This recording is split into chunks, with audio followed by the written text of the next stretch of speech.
Hello दोस्तों, कैसे हैं आप सब। आइए जानते हैं कि इलाहाबाद हाईकोर्ट ने गाय को लेकर के क्या टिप्पणी की है। सभी पहलुओं पर इस वीडियो में बात करेंगे, तो चलिए फटाफट वीडियो शुरू करते हैं। मेरा नाम है राहुल सिंह और आप देख रहे हैं एडो हेल्प अस। दोस्तों, इलाहाबाद हाईकोर्ट ने वैदिक, पौराणिक, सांस्कृतिक महत्व व सामाजिक उपयोगिता को देखते हुए गाय को राष्ट्रीय पशु घोषित करने का सुझाव दिया है। कोर्ट ने कहा कि भारत में गाय को माता मानते हैं, यह हिंदुओं की आस्था का विषय है। आस्था पर चोट से देश कमजोर होता है। कोर्ट ने कहा कि गोमांस खाना किसी का मौलिक अधिकार नहीं है। जीव के स्वाद के लिए जीवन का अधिकार नहीं छीना जा सकता है। बूढ़ी बीमार गाय भी कृषि के लिए उपयोगी है। इसकी हत्या की इजाजत देना ठीक नहीं।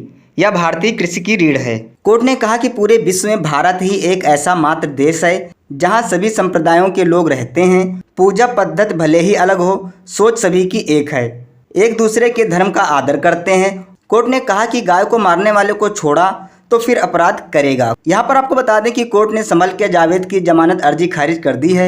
यह आदेश न्यायमूर्ति शेखर कुमार यादव ने दिया है।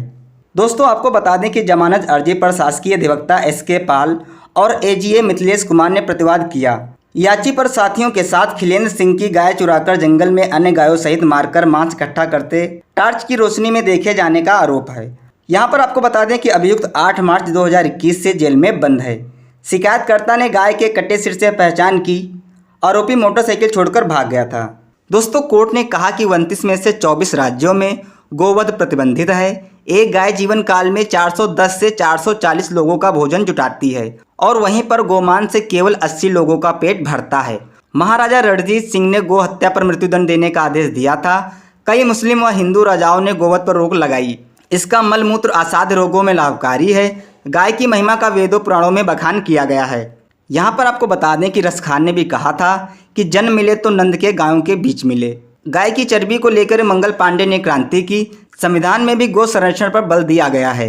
दोस्तों, यहाँ पर आपको बताते चले कि हाईकोर्ट ने यह टिप्पणी मौलिक अधिकार केवल गोमांस खाने वालों का ही नहीं, बल्कि जो गाय की पूजा करते हैं और आर्थिक रूप से गायों पर निर्भर हैं, उन्हें भी सार्थक जीवन जीने का अधिकार है के रूप में बताया है।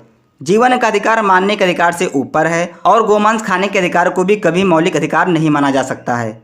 और उसका गोबर मूत्र कृषि दवा बनाने में भी काम आता है। साथ ही में सबसे बढ़कर जो मां के रूप में पूजी जाती है। किसी को भी गाय को मारने का अधिकार नहीं दिया जा सका, चाहे वह बूढ़ी और बीमार ही क्यों ना हो। ऐसा नहीं है कि केवल हिंदू ही गायों के महत्व को समझ चुके हैं। मुसलमानों ने भी अपने शासनकाल में गाय को भारत की संस्कृति का एक महत्वपूर्ण हिस्सा माना है।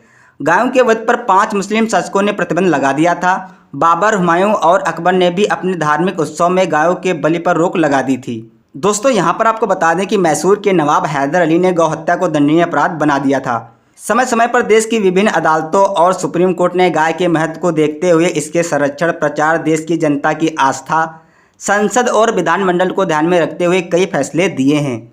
विधानसभा ने भी गायों के हितों की रक्षा के लिए समय के साथ नए नियम बनाए हैं। दोस्तों, यहाँ पर आपको बता दें कि कई बार ऐसा होता है कि गौ रक्षा और समृद्धि की बात करने वाले गोबच्ची बन जाते हैं। सरकार गौशाला का निर्माण भी करवाती है, लेकिन जिन लोगों को गायों की देखभाल का जिम्मा सौंपा गया है वे गाय की देखभाल नहीं करते हैं। ऐसे कई उदाहरण हैं जहां गौशाला में गायों की भूख और बीमारी से मौत हो जाती है। उन्हें गंदगी के बीच रखा गया है। भोजन के अभाव में गाय पॉलीथीन खाती हैं और परिणाम स्वरूप बीमार होकर मर जाती हैं। दूध देना बंद कर चुकी गायों की हालत सड़कों और गलियों में देखी जा सकती है। बीमार और क्षत-विक्षत गायों को अक्सर लावारिस देखा जाता है। ऐसे में बात सामने आती है कि वे लोग क्या कर रहे हैं जो गाय के संरक्षण के विचार को बढ़ावा देते हैं। कभी कभी 1-2 गायों के साथ फोटो खिंचवाने से लोग सोचते हैं कि उनका काम हो गया, लेकिन ऐसा नहीं है। गाय की रक्षा और देखभाल सच्चे मन से करनी होगी और सरकार को भी उनके मामले पर गंभीरता से विचार करना होगा। देश तभी सुरक्षित रहेगा जब गायों का कल्याण होगा, तभी देश समृद्ध होगा। खासतौर पर जो लोग महज दिखावा करके गाय की रक्षा की बात करते हैं, उन्हें गोरक्षा को बढ़ावा देने की उम्मीद छोड़नी होगी। दोस्तों, यहाँ पर आपको बता दें कि कोर्ट ने कहा कि सरकार को भी संसद में एक विधेयक लाना होगा और गाय को राष्ट्रीय पशु घोषित करना होगा और गायों को नुकसान पहुंचाने की बात करने वाले के खिलाफ सख्त कानून बनाना होगा। गौरक्षा की बात करने वालों के लिए भी कानून आना चाहिए, लेकिन उनका गौरक्षा से कोई लेना देना नहीं है। उनका एकमात्र उद्देश्य गौरक्षा के नाम पर पैसा कमाना है। गौरक्षा और सर्वधर्म किसी एक धर्म के बारे में नहीं है, बल्कि गाय भारत की संस्कृति है और संस्कृति को बचाने का काम देश में रहने वाले हर नागरिक का है, चाहे वह किसी भी धर्म का क्यों ना हो।